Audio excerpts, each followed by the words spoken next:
Subscribe करंतु विपिन बिहारी सामल channel को press करंतु पाखरे थिबा बेल आइकन को जा फल प्रतिदिन अपलोड होउथिबा आध्यात्मिक कथावस्तु को आपण माने सुनि परिबे। अल्प के जदि काम चली जाउछि तबे बेसी को चाहिबा केबे अनुचित, अधिक चाहिबा अनुचित। महात्मा सुखदेव गोस्वामी कहउचंती खाउए वसुंधरी की सुख सुवर्ण पलंक समर्थ भुज थाउ बामे की प्रयोजन उपाधाने केशव केशव केशव भगत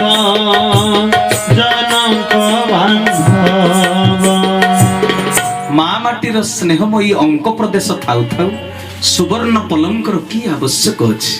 बाम हातर बाहु थाउ थाउ तकियार की दरकार अछि। संस्कृत भागवत रे बाम हाथ कथा लेखा जाय नाही, केवल हाथ को तकिया करिबा कथा लेखा जायछि। किंतु जगन्नाथ दास ओडिया भागवत रे अनेक कथा लेखिचंती सजन वृंद, जहा संस्कृत भागवत रे नाही। भोजन पर विश्राम आवश्यकता थाए। हजम क्रिया सहज हेबा पई डाहाण नासापुड़ा रे बा सूर्यायणी रे पवन यातायात करिबा निहाती दरकार। बाम हाथ को तकिया करिबा को हेले बाम कोड माडी सोइबा को हुए। बाम कोड माडी सोइले दक्षिण नासापुड़ा रे श्वासक्रिया चले। तेणु जगन्नाथ दास एठारे वैराग्य अवलंबनर कथा कहिबा संगे संगे शरीर सुस्थता पाई मध्य परामर्श दैछन्ति। विद्या अटई महाधन पुणी स्वास्थ्य ही संपद। देह आउ आत्मा उभयर कुशल पाई जगन्नाथ दास एठारे कि सुंदर कौशल उपाय अवलंबन करी ज्ञान प्रदान करिछन्ति। तेणु सजन वृंद पुनश्च सुखदेव गोस्वामी कहउचन्ति केमिति अल्प के संतुष्ट होबा कथा। जेबे बा अछई अंजली की प्रयोजन पाकस्थली दिगेब कल जेबे थिब पट वस्त्र बाकी सहेब केशव केशव केशव भगत जनक बांधव। सुखदेव गोस्वामी वैराग्यर कथा कहिबाकु जाई कहउचंती जेबे बा अछई अंजली की प्रयोजन पाकस्थली। भगवान जदि हाथ देइचंती हातर आंजुलारे भोजनीय पदार्थ को जदि संग्रह करी हेउची तेबे पाकस्थली माने बासन कुसनर आवश्यकता कोन अछि। लज्जा निवारण पई वस्त्र दरकार। गछर बकल पिंधि बैरागी माने जीवन धारण करुछंती। कम दामर हेउ पछे पाखरे जदि आवश्यकता पूर्ण पई वस्त्र अछि तेबे पाट लुगा चाहिबा कोन दरकार। अधिक दाम लुगा पिंधिबा अहंकार कारण ही थाए सजन वृंद। जी जेते दामिका लुगा पिंधिथिले मध्य दिने ना दिने से मरिबो, लुगा दिने ना दिने चिरिबो। मरण बेलकु दामिका लुगा पिंधिथिबा लोककु तार धन बा प्रतिपत्ति पाई मोक्ष केही धरई देबे नाही, मुक्ति केही देई परिबे नाही। मोक्ष पाई ध्यान प्रार्थनार पुण्य फल ही केवल दरकार। तेणु सजन वृंद लज्जा निवारण हो जदि लुगार काम तेबे 5000 टंकिया पाट मध्य इज्जत घोड़े पारिबो, 500 टंकिया 500 टंकिया कटन लुगा मध्य इज्जत घोड़े पारिबो। तेणु अल्प के संतुष्ट होबार कथा सुखदेव गोस्वामी परीक्षित महाराज को कहउचंती। माने जीवन रो शेष समय रे केमिति वैराग्य अवलंबन करी चित्त वृत्ति बाह्य प्रसंग संसार सुख को त्याग करिबा उचित। संसार रो लोके माया रे बाया होई धन गर्भ रे माती जानती। आउ किछि तोषामदकारी मूर्ख लोक धनी मानक पाद तले शरण पशि जानती। ईश्वरଙ୍କ दयाକୁ उपेक्षा करी अनीति अधर्म करी कला टंका रोजगार करुथिबा मतगर्भी लोकंकर दयार पात्र साजंती। जदि दयार पात्र साजिबो तबे ईश्वरଙ୍କ दरबार को चली जाओ। से सबुठार बड़ दयालु। अन्य माने किछि देले कहि हुंती, ईश्वर जहा दियंती कागरे केबे कहि हुंती नाही। ईश्वरଙ୍କର दया संपर्क रे बखाणीबाकु जाई सुखदेव गोस्वामी पुनश्च कहउचंती वृक्षर जेउ फल मान से किनु होई भिक्ष ଖ୍ୟାନ ନଦୀ ସବୁକି ସୁଖୀ ଅଛି ଗିରି ଗୁହାକି ରୁନ୍ଧି ଅଛି ହରିଙ୍କି ନରଖେ ଭକତ ଧନ ଲାଭରେ କିମ୍ପାଚିତ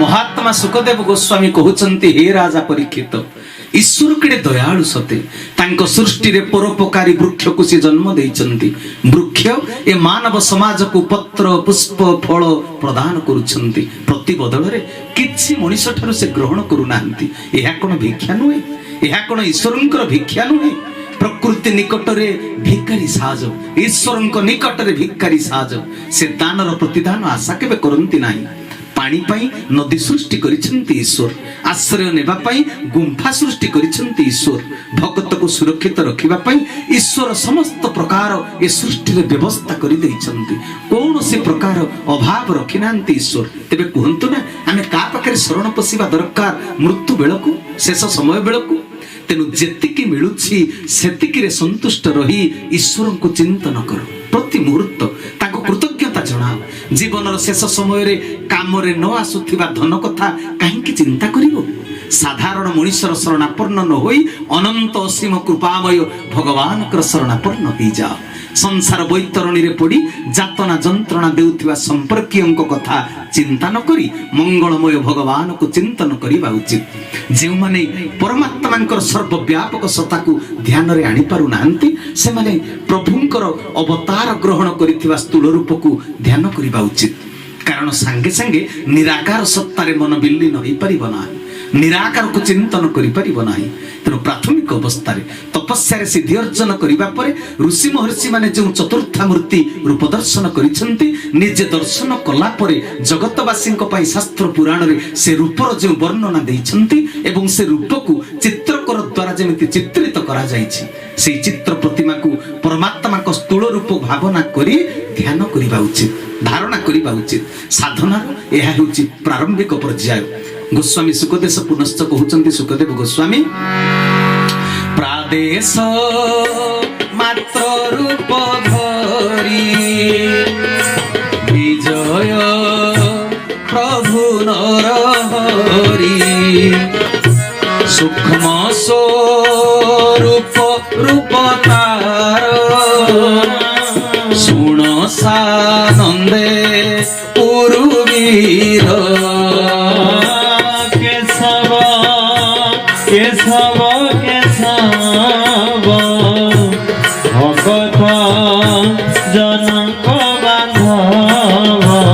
सच्चिदानंद भगवान की परमात्मा सर्वदेशी सर्वव्यापक बेले बेले तपस्या करी साधक जेते बेले सिद्धि अर्जन करे तांकु दर्शन देबा पई प्रभु सर्वव्यापक सर्वदेशी होई मध्य प्रादेशिक माने एकदेशी होई एक सूक्ष्म स्वरूप को दर्शन दियंती जो निर्दिष्ट स्थान रे भक्त तप आचरण करुथाय असीम अनंत परमात्मा से प्रदेश रे बा से स्थान रे ससीम होई सीमित होई दर्शन दियंती ताहा प्रभुंकर स्थूल रूप नुहे सूक्ष्म रूप भगवान जेते बेले श्री राम श्रीकृष्ण होई जोगलीला संपादन पई स्थूल रूप धारणा करिसंती स्थूल रूप को धारण करिथिले अतीत रे सेते बेले से चतुर्भुज हुवंती नाही होई नाहंती साधारण मनुष्य परि दुई हाथ दुई पाद एक मुख होई लीला करिसंती स्थूल लीला करुथिबा समय रे समस्तंको तांकर ठाकुरत्वर परिचय से दियंती नाही साधकर सिद्धि स्तर को देखि काहाकु चतुर्भुज काहाकु अष्टभुज काहाकु दशभुज काहाकु सहस्त्रभुज रूप दर्शन देथांती प्रभु किंतु जेतेले धरापृष्ठ को लीला करिबा को आसंते से आम परि साधारण मनुष्य परि माने से रूप धारण करिथांती तेनु सजन वृंद प्रभु जेते बेले दर्शन दियंती साधकर सिद्धि को देखिकरी सेटा स्थूल रूप नुहे ताहा सूक्ष्म रूप भक्त को समाधि स्तर रे भाव जगत रे प्रभु से सूक्ष्म रूप को दर्शन देइतांती तेनु साधनार प्रथम सोपान रे भक्त को से सूक्ष्म रूप को धारणा करबा को हुए से रूपर वर्णना कोण आपण माने समस्ते जानती मु तार विस्तृत आलोचना करबा को चाहू नाही शंख चक्र गदा पद्म सुवर्ण मुकुट पीतांबरी पाट मकर कुंडल कौस्तुभ मणि कोटि किंकिणी पाद नुपुर बाजुबंध इत्यादि अलंकार और आयुध रे सुसज्जित से रूप एपरी अलंकार सुशोभित स्वरूप को केउ पर्यंत धारणा करिवो ताहा मध्य सुखदेव गोस्वामी स्पष्ट भाव रे कहि दैछन्ति कोन कहिछन्ति जाबत धारणार बोले मन न रहे सुनिश्चले ए मन्त एको एक अंगे नित्य भाविब बुद्धि जोगे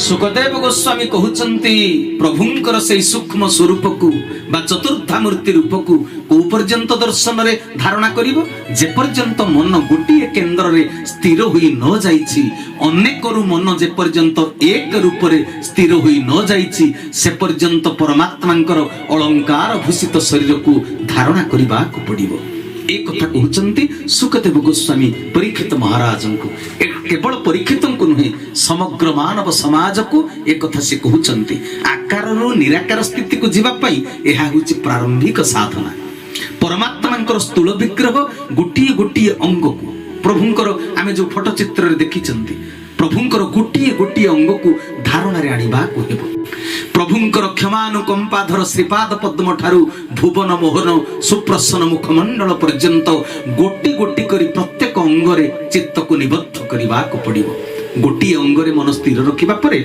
जदि विकल्प पसि आसिला आउ गोटी अंगरे धारणा को स्थिर करिबो परमात्मांकर सर्वकालीन स्वरूप हेउची निराकार निर्गुण लीला पई सृष्टिर आवश्यकता को नहीं से साकार सगुण होंती ए दुईटी जाक सत्यर ज्ञान जेते बेले पर्यंत न आसीची मन भितरे से पर्यंत भक्ति केबे भी उद्रेक होई परिबो नाही स्रष्टा को पूर्ण भाव में बुझीबारे संदेह रही जीव प्रभु निराकार पुणी साकार मन जेते पर्यंत अतीन्द्रिय स्तर को न जाइछि से पर्यंत नित्य नैमित्तिक कर्म शेष करी जीव को प्रभुंकर स्थूल देह रे गोटिए गोटिए अंग को धारणा करिबा को हबो ध्यान करिबा को हबो जेते बेले मन केवल पाद पद्म रे अटकी जीव प्रभुंकर पाद पद्म होछि परम धाम जिते बेले मन सबु आडू आकर्षित हो टाणी हुई केवल पाद पद्म छड़ा अन्य कौनसी अंग को चाहिबो नाही सेते बेले स्थूल पदवी जीव मुक्ति पाई जीव जी पादरे मजी गला तार पदवी दरकार पड़े नाही देह ज्ञान आउ रहिबो नाही देह ज्ञान हजि जीव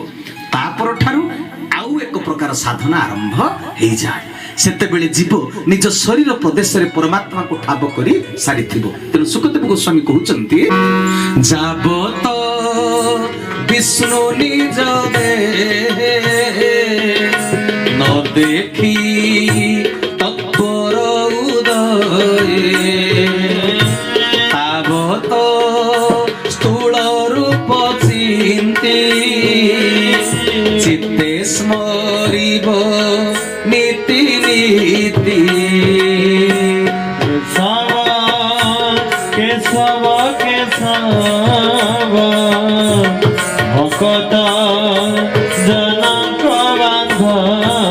बोल भक्त वत्सल भगवान की जे पर्यंत निज भितर परमात्मा को दर्शन न करिछ तत्व केबे उदय हेबो नाही निज भितर तत्व दर्शन न हेबा पर्यंत परमात्मा को स्थूल रूप को चिंतन करबा को पड़िबो आत्मार उन्नति पाई मृत्यु पर्यंत ए प्रक्रिया जीव भितर चालू रहिबा दरकार पुनः सुखदेव गोस्वामी कहउचंती सुखेव शिव स्थिरासने स्थूल शरीरे जोग ध्याने हेमंत करिब धारण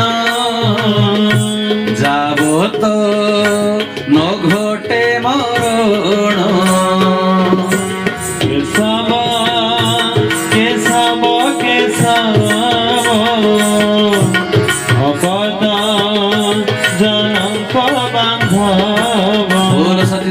भगवान। सुखदेव गोस्वामी कहउचंती जेतेबेले पाद पद्मरे धारणा स्थिर होई जिवो सेतेबेलकु जम नियम आसन सिद्धि होई सारिथिबो तापरे अन्य साधना आरंभ करिबा को पड़िबो। तेबे सजन वृंद परीक्षित महाराज को जीवन शेष समय कौन करने को हम कौ आसन रे बसवा पड़ो कि साधना करने को पड़ो कि सुंदर भाव में गुरुतुल्य शिष्य मन कर परीक्षित महाराज को सब बुझे दौरान पाद पद्म हूँ पुण्य तीर्थ क्षेत्र परम धाम पादरु गंगा प्रवाहित पादर रेणु भक्तर स्वर्गीय संपत्ति पादरु मकरंद निर्झरित भक्त गाए से ही पद जुगुम दर्शन कराओ जेउठी परम धाम। तेणु पादरे मन निबद्ध हेले मन आउ चंचल हुए नाही। तेणु सेति पई कहि दैचंती पवित्र पुण्य तीर्थ काले मन न होइब चंचले कहले पाद पद्मरे मन अचंचल होई गले प्राणायाम निर्विघ्न रहेबो एवं सहज रहेबो तापरे कोन हबो जोग धारणे पंच प्राण साधिब समाधि धारण आसन प्रत्याहार बोले मन को स्थापिब निश्चले मन सहित इंद्रिय निर्मल बुद्धि रे संयम। सुखदेव गोस्वामी कहउचंती आसन शुद्धि हेला परे मध्य प्राणायाम बिना इंद्रिय केबे संयम हेबे नाही। इंद्रिय संयम पाई प्राणायाम दरकार। अष्टांग योगर चतुर्थ अंग हेउची प्राणायाम पंच वायु हेउची प्राण प्राण को आयाम करिबा अर्थात नियंत्रण करिबा हेउची प्राणायाम पंच प्राण वायुर स्थिति गति ठीक ही गले प्रत्याहार मध्य आपे आपे ही जाए अर्थात विशेष भाव में जीव को आहार दरकार पड़े नहीं कारण सेते बेलकु से पवन आहार रे बंचिबार कौशल शिखि जाई थाए। पवन सूत्र को उपयोग कले शरीर विशेष भाव में आहार खोजे नहीं। इंद्रिय माने आहार न खोजिले मन जाई निर्मल बुद्धि रे जोग हे पारिबो। बुद्धि सेते बेले आउ बाह्य प्रसंग रे निजको न खटाई अंतकरण को देखे शुद्ध बुद्ध होई निज भितर निजको चिन्हि पारे क्षेत्रर क्षेत्रज्ञ को जानी पारे निजको उपलब्धि से करि पारे निजर सृष्टिकर्ता मालिक को मध्य अनुभव रे आनी पारे। सेति पई सुखदेव गोस्वामी पुनः कहउचंती से बुद्ध क्षेत्रज्ञ प्रमाणी आत्मा रे क्षेत्रज्ञ को जानी आत्मा रे आत्मा को निरोधी एमंत जे जन सुबुद्धि कहउचंती जे बुद्ध जे परम ज्ञानी से आत्मदर्शी शरीर क्षेत्र मध्य क्षेत्रज्ञ आत्मा को अनुभव करि पारे सेई व्यक्ति निज भितरे थिबा आत्मा परमात्मा को अंश सृष्टिर प्रत्येक जीव भितरे परमात्मा को अंश विद्यमान ए उपलब्धि हेला परे कर्म बंधन फिटी जाए बलय छिंडी जाए कामनार परिसमाप्ति घटे। तल धाड़ी रे पुणी से कहउचंती आत्मार लाभ लभेले कर्म छाड़ी बुते ते बेले ए भावे जीवर निस्तार कालर नाही अधिकार। जेतबे आत्मा लाभ ज्ञान जेतले उदय होई जीवो सजन वृंद सेते बेले कर्म बंधन फिटी जाए कर्मरु मन छाड़ी जाए अर्थात कामनार विनाश घटी थाए। सेते बेलकु आत्मज्ञान लाभ कलिरा परे देह ज्ञान देह भाव अपसरी जाए देह भाव कटि गले कामनार विनाश होई जाए शरीरर कामना निया आत्मज्ञानर शीतल गंगा द्वारा शीतल होई जाए भावनार एई उच्चतम पहाचरे अवस्थान करी आत्मा पिंड छाड़िले से आउ कालर आयत्ताधीन हुए नाही काल तार कौनसी क्षति करि पारे नाही से आत्मा उपरे देवादेवींकर मध्य प्रभाव पड़े नाही त्रिगुणर माया मध्य ताकू प्रभावित करि पारे नाही मूल प्रकृति महतत्व और अहंकार मध्य सत्ता ता भितर कार्यकारी हुए नाही आउ कोन हुए बोली कहिसंती एघेनी वैष्णवर धाम परम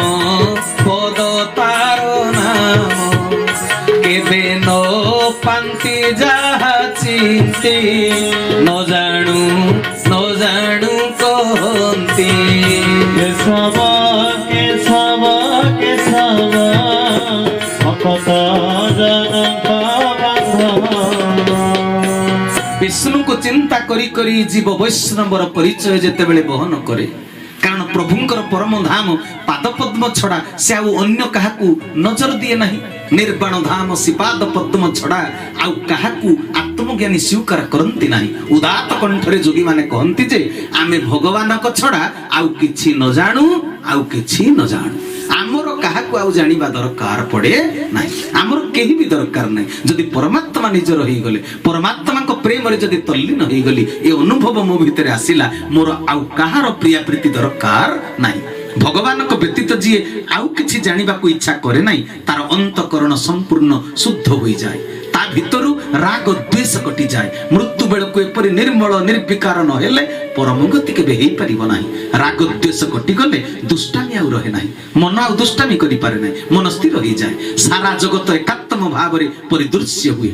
ପରୀକ୍ଷିତଙ୍କୁ ସୁନ୍ଦର ଭାବରେ ବୁଝାଇବାକୁ ଯାଇ ସୁକଦେବ ଗୋସ୍ୱାମୀ ପୁନଶ୍ଚ କହୁଛନ୍ତି, ଦୁରାତ୍ମା ଭାବ ପରିହରି ସୁହୃଦ ଭାବ ଚିତେ ଧରି ପରମ ପଦେ କରି ଧ୍ୟାନ ତେବେ ସାଧିବ ଦୃଢ ମନ ବିଶ୍ୱକୁ ବ୍ରହ୍ମମୟ ଭାବି ପାରିଲେ ହେବ ସର୍ବସିଦ୍ଧି କେଶବ କେଶବ କେଶବ ଭକତ ଜନକ ବାନ୍ଧବ। ପରମାତ୍ମାଙ୍କର ପରମ ଧାମ ପଦ ପଙ୍କଜରେ ଯେତେବେଳେ ମନ ଦୃଢ ଭାବରେ ସଂଯୋଗ ହେଇଯାଏ, ପାଦରୁ ଝରୁଥିବା ମକରନ୍ଦକୁ ଜୀବ ପାନ କରେ, ସମଗ୍ର ବିଶ୍ୱ ବ୍ରହ୍ମମୟ ତାକୁ ଦେଖାଯାଏ। ସକଳ ଘଟରେ ନାରାୟଣକୁ ସେ ଦର୍ଶନ କରେ, ମନରୁ ଦୁଷ୍ଟ ବୁଦ୍ଧିର ଅନ୍ତ ହେଇଯାଏ। ଜଗତର ବନ୍ଧୁ ହୋଇ ଜଗତ କଲ୍ୟାଣର ଭାବ ତା ଚିତ୍ତରେ ସଂଗୃହୀତ ହେଇଯାଏ। ସେ ଜଗତର ପ୍ରିୟ ହେଇଯାଏ, ଜଗତ ତାର ପ୍ରିୟ ହେଇଯାଏ। ସମଗ୍ର ବିଶ୍ୱ ବ୍ରହ୍ମାଣ୍ଡ ଈଶ୍ୱରଙ୍କର, ମୁଁ ଈଶ୍ୱରଙ୍କର, ସମଗ୍ର ସୃଷ୍ଟି ଈଶ୍ୱରଙ୍କର, ଏ ଭାବନା ହେଉଛି ସନାତନ ସତ୍ୟର ଭାବନା। ତେଣୁ ହେ ସଜନ ବୃନ୍ଦ, ଏ କଥା ପରୀକ୍ଷିତ ମହାରାଜଙ୍କୁ ସୁକଦେବ ଗୋସ୍ୱାମୀ ବୁଝଉଛନ୍ତି। ଏ ଭାବ ଜୀବକୁ ମୁଖ୍ୟ ମୁକ୍ତି ନିର୍ବାଣ ପ୍ରଦାନ କରିଥାଏ। ଏତକ ସାଧନ କରି ସାରିବା ପରେ ଶରୀରରୁ ଆତ୍ମସତ୍ତାକୁ କୁଣ୍ଡଳିନୀ ଦ୍ୱାରରୁ ଊର୍ଦ୍ଧ୍ୱଗାମୀ କରାଇବାକୁ ହୁଏ।